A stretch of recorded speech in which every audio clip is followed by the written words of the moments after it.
Hey, howdy ho, it's your host here. My name is Chimavin. I'm Nigerian and I have been speaking Spanish for over a decade now, having learned in Nigeria. And in this video, I'm going to reveal the 5 most essential things that every Nigerian who wants to learn Spanish definitely needs to know before delving into the language. And even if you're not Nigerian, please stick around to the end of the video, as I am positive that you will pick up a thing or two that will aid you in your Spanish journey. Very quickly before jumping into the video, as you can see, I have my Spanish jersey on.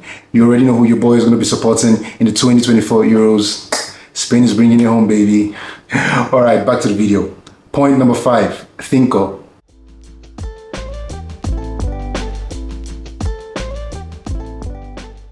So yeah, I know it sounds like a very oxymoronic statement to make. You're on your own, but not on your own. But just hear me out, okay?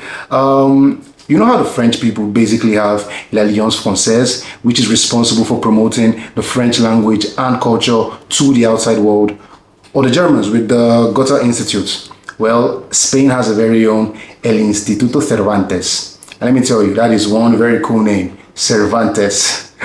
Unfortunately, we Nigerians can only admire this very cool name from afar, as there is currently no Cervantes Cultural Center anywhere in the country. But what does this really entail for Nigerians? Well, we're kind of stuck with 3 options. Hiring a private tutor, going to a language school, or if you're really up for it, flying solo, which is what I did back in 2013.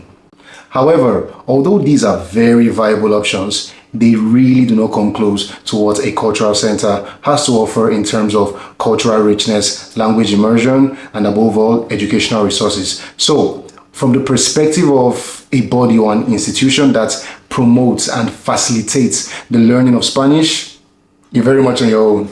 But it's not all bad news, since you can always explore other maybe expensive options like the ones I mentioned earlier in the video, like having a Spanish teacher or going to an academy, etc. Also coupled with the fact that you can also key into the very small community of Spanish-speaking Nigerians that we have. You're really not on your own, okay? Besides, you always have this channel. Number 4, cuatro.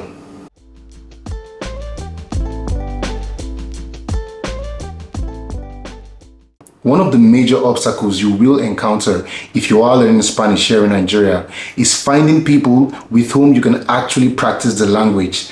Because quite frankly, it's not like we have dozens of Spanish speakers roaming the streets of Nigeria. So it's a real struggle for beginners. If you have enrolled in a language school or you do have a private Spanish tutor, well, big kudos to you.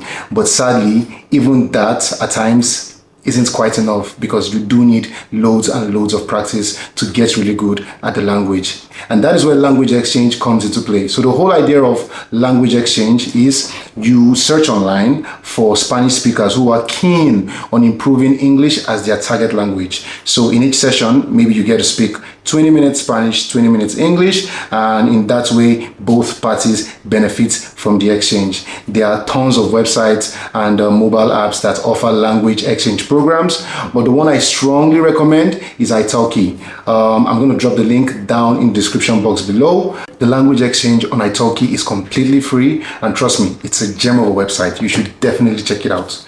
And speaking of gems, that brings us to point number 3. Tres.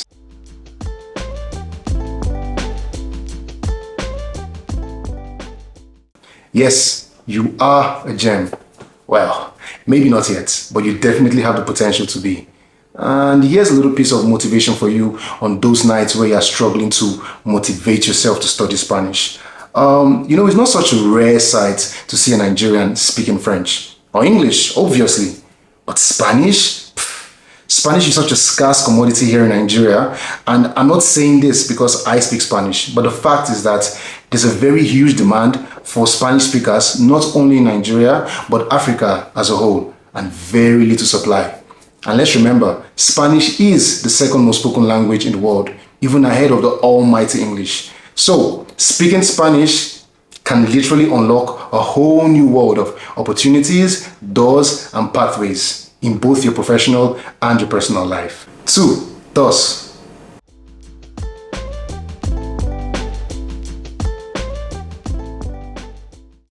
Unlike babies, adults tend to learn languages in a bi-directional format. That is, using one language to learn another. So, if you already speak English, you already kind of speak Spanish too.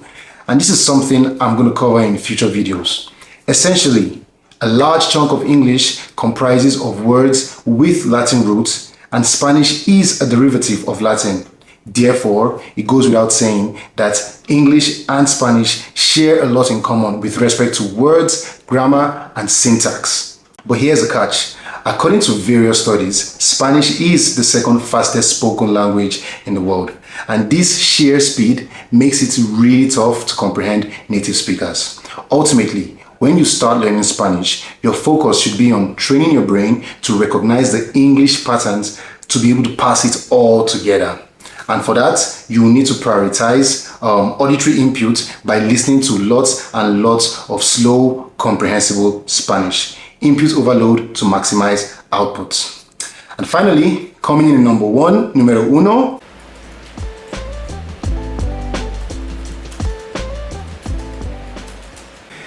I know I just told you to take advantage of the similarity that exists between English and Spanish, but in the same vein, try as best as possible not to confine yourself to just the English. You'd be amazed by how much Spanish grammar is sprinkled all over Pidgin English as well as other Nigerian indigenous languages, even more so than English. This is a topic I will be addressing in other videos, but just to give you an example, here are 3 sentences in Spanish, Pidgin English, and English. The Spanish sentence translates literally to I know be boy, which is word for word exactly like the sentence in Pidgin and not even the English sentence. So always try to think outside the English box and leverage off your Pidgin English and native tongue. If you don't understand something in Spanish, try to analyze it from the point of view of other languages you have under your belt, and you'll be surprised by how much more you probably understand it. Thank you so much for watching the video. If you're not Nigerian and you made it to this point of the video, you, my friend, are the real MVP. As always, if you found the video useful, please don't forget to subscribe, like the video, and smash that noti bell. It really helps the channel grow. So, thank you once again, and see you in the next video.